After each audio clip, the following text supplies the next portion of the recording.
Hello and welcome back to the lesson. We continue with the topic Audit Framework and Regulations. Today we are going to study the legal framework. And candidates, the legal framework and regulations refer to the legal framework that governs the audit profession.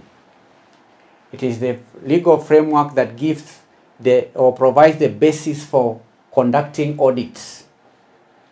And the legal framework consists of laws, regulations, and guidelines that establish the rights, the responsibilities, and the requirements for auditors, requirements for audit firms, and the entities being audited. In our today's lesson, we're going to highlight some of the key components of the legal framework within the audit context. And here in Kenya, the regulatory framework for audit and assurance services is primarily governed by some key organizations and regulations. And one of the organizations that is part of the regulatory framework for auditors in Kenya is the Institute of Certified Public Accountants of Kenya.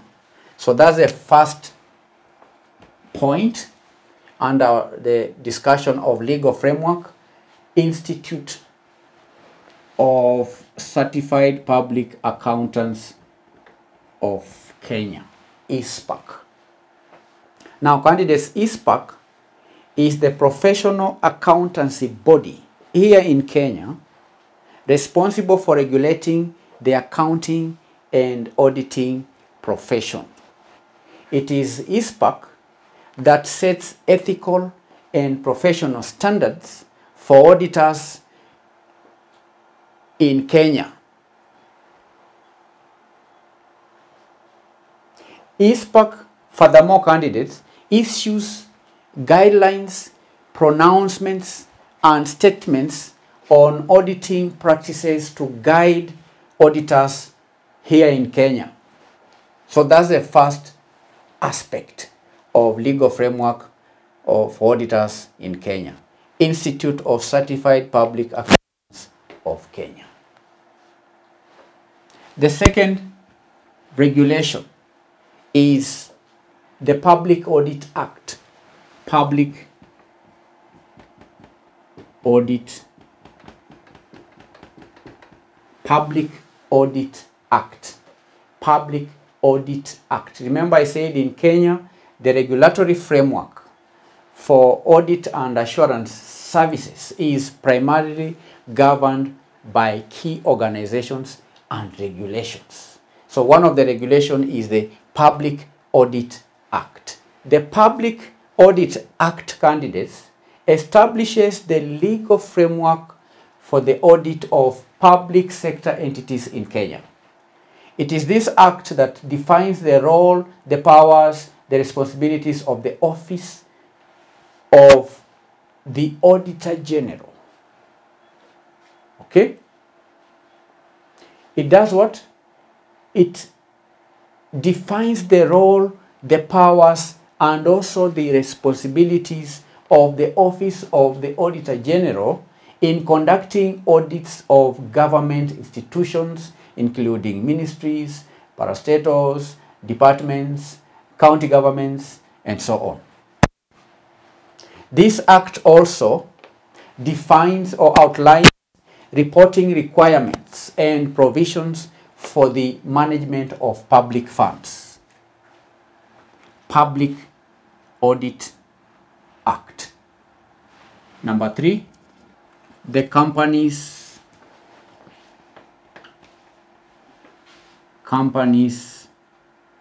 Act.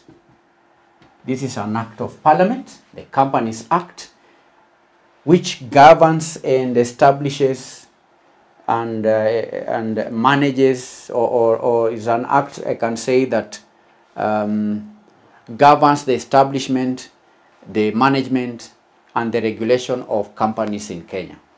It is this act that sets out the requirements for financial reporting and the audit of companies, including the appointment, the qualifications of and responsibilities of auditors.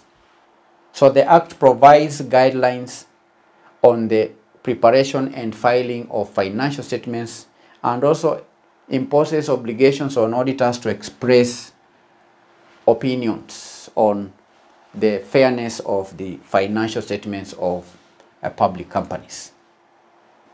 So the Companies Act falls within the legal framework for auditing here in Kenya. We can also cite the international standards on auditing. International standards on auditing. International standards on auditing. ISAS. International standards on auditing.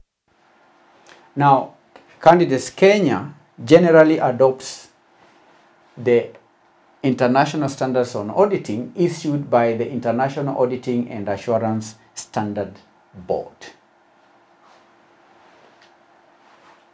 The country has adopted the ISAS as the basis for conducting audit here in Kenya. And these standards provide guidance on planning, on risk assessment, on evidence gathering, on reporting, as well as ethical considerations for auditors. You understand? Kenya has adopted the international standards on auditing as a basis for auditing in Kenya. And ISPAC incorporates the international standards on auditing into its guidelines and pronouncements.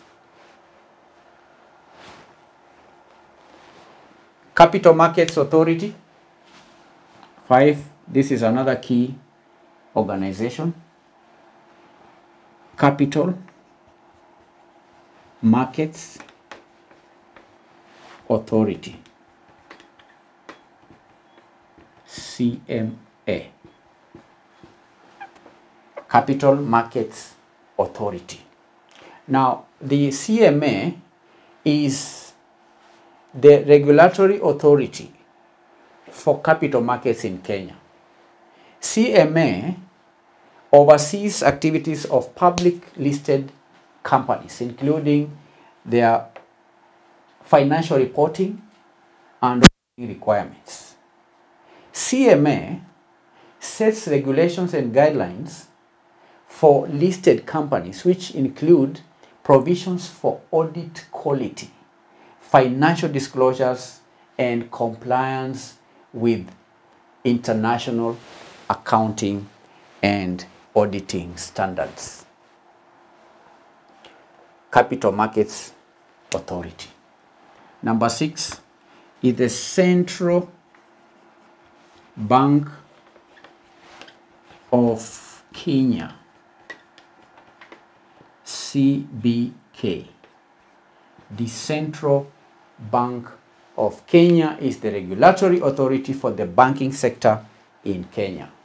It sets regulations and guidelines for banks, including requirements for financial reporting and external audits. And auditors conducting bank audits must comply with specific regulations and guidelines that are issued by the central bank. By the central bank. So this is the Central Bank of Kenya, CBK. 7. Insurance Regulatory Authority. The IRA. Insurance Regulatory Authority is the body or authority that regulates the insurance industry in Kenya. It is the IRA that establishes regulations and guidelines for insurance companies in Kenya, including requirements for financial reporting and external audits. Auditors conducting insurance company audits must adhere to the regulations and guidelines that are set by the Insurance Regulatory Authority. So candidates, these are some of the key elements of the regulatory framework for audit and assurance services in Kenya. And it's important for auditors and accounting firms operating in Kenya to comply with the regulations and professional standards, as well as guidelines to ensure that the quality and the integrity of audit serves the intended users well. So they are not all, but we've discussed 6 or 7. 7, the Institute of Certified Public Accountants, number 1. Number 2 is the Public Audit Act. Public Audit Act. Number 3 is the Companies Act. Number 4 is the International Standards on Auditing. Number 5, Capital Markets Authority. Number 6, the Central Bank of Kenya. Number 7, lastly, the Insurance Regulatory Authority. Thank you for attending the lesson. In our next session, we are going to study the International Regulatory Framework for Audit and Assurance Services. Today, we've focused mainly on the legal framework here in Kenya.